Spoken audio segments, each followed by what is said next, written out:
Thank you for staying with us, and we're in the last part of our interview with Ian Gawler. And Ian, a couple of the things you were talking about diet. Can we be a little bit more specific in the diet that supports healing? Sure, Robyn. Yeah, I think it's actually easy. I mean, there's two levels of how we can approach diet. One is for people who are basically well, so it's like a wellness diet or a maintenance diet, and that really just concentrates on avoiding things that are known to be problematic and eating the good stuff. And increasingly these days I think we can define that, and if people want help with that, it's in my book You Can Conquer Cancer, the main cancer book, which really reads very well as a preventive lifestyle sort of book. And also I've got CDs that set that out for people, which they can get directly off our website. But then the second level of it is more using nutrition therapeutically, or like for a healing diet. And it's taking the same principles to just applying them a little more intensively. So essentially it's a fruit and vegetable based, non-meat, non-dairy type diet, you know, and a whole food diet. So it really is our 7 veggies or our 5 veggies and 2 fruit? Yeah. And grains and getting proteins through vegetable source on the healing diet. I think for the so that maintenance situation, a wellness diet, I really like the term vegaquarian. Vegaquarian? Vegaquarian, yeah, as opposed like essentially a vegan diet with fish. With fish. And I think when you look at that, it's a terrific way to eat for the average person who wants to be well and stay well. How often would they have fish, for example, each week? Oh, 2 or 3 times. Okay. I mean, personally, I probably only eat it once a week, but I really enjoy being more vegan, I suppose.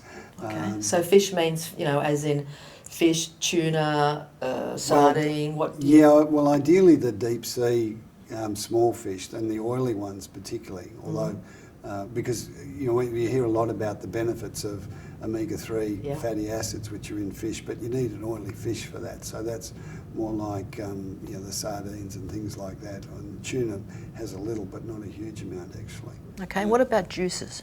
Juices, I think, are very important in the healing diet, and we give a lot of emphasis to that. I think they're really great because they bring a lot of extra nutrients into the diet in a natural, balanced way. And I think they need far more prominence than supplements. I think sometimes people get carried away and they overemphasise the supplements, but really it's the food that's the main event, and the juices really support extra nutrition through natural means. And then supplements, I think, can be an addition onto that. As in vitamin supplements? Yeah, and minerals and things like that. Okay, so things like vitamin E. Now, vitamin E, I've heard, is the more vitamin E you have, the less chance of cancer. Is that correct? Yeah, there's some truth in that, although there's been some interesting debate about it. I think if we're talking about individual things, then vitamin D is the one that people need more awareness of, because there's been so much emphasis on staying out of the sun to avoid skin damage, that we're now realising, and this is very big studies are showing that there's a real problem with lack of vitamin D, lack of sunlight, and the lack of vitamin D that goes with that impacts on the immune system.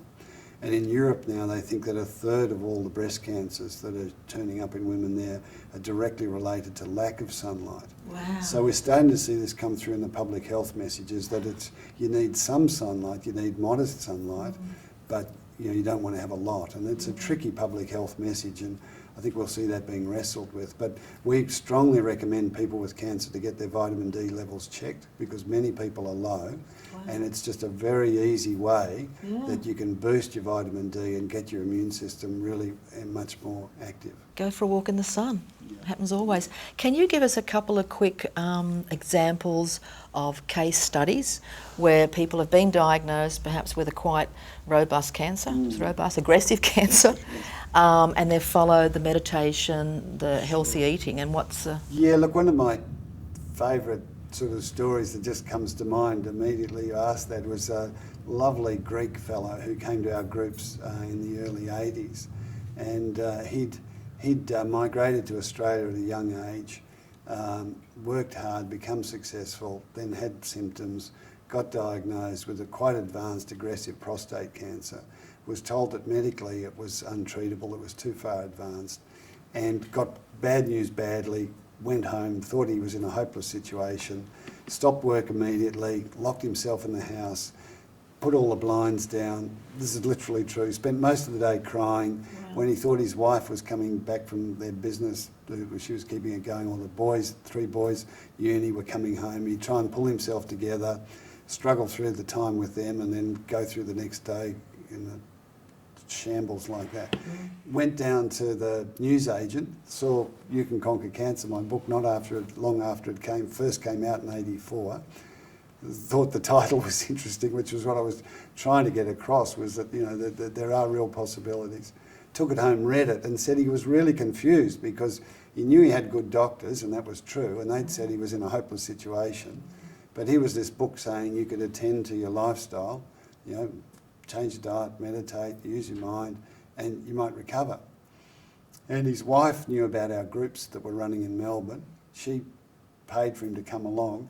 And he was really lovely. He said, look, the first few weeks, he didn't really want to keep coming, but his wife had paid for him, so he thought he better keep coming. But the problem was he thought it was just too simple, that you could use your own resources to activate this inner healing. But he thought, seeing I'm coming, I'll do a bit of this meditation, and the pain that he had started to ease off. He noticed that. And then he thought, oh, well, I'll change my diet. And then the boys picked it up, and they said, well, gee, Dad, if it's important to you, we better do it. So that started the conversation, and the family started to get involved. And, you know, he went on and had a complete recovery. And it was interesting because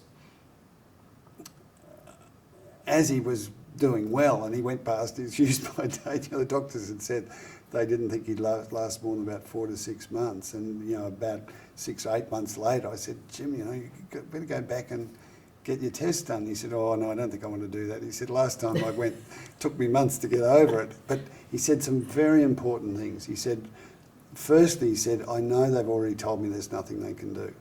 So if things have got worse, it's not like there's something on offer through that channel. And he said, if it's worse, he said, I don't need to know because I can't do any more myself. He said, I'm doing as much as I can. And he said, but the thing I think that was really important was, he said, if I'm better, it doesn't make any difference either, because I'm really enjoying eating this way. I'm really getting a lot out of the meditating. The fact that I'm learning more about my mind and I'm training it to be more helpful. He said, that's really exciting. He said, and I wouldn't stop doing any of that just because the cancer's disappeared. And I think that's what often happens with long-term survivors. They start off doing this stuff because of necessity and the fears that are involved. The wake-up call. Yeah, but then they get really re-engaged with life, and it becomes a way of eating rather than an anti-cancer diet. It becomes meditating for the benefits of meditation and how it enhances your life. And there's a background knowledge that, sure, it's good life insurance, and that it's probably one of the best things long-term you can do for your health anyway. But it's more about living well and fully rather than about coming out of some fear of a cancer or progressing or recurring.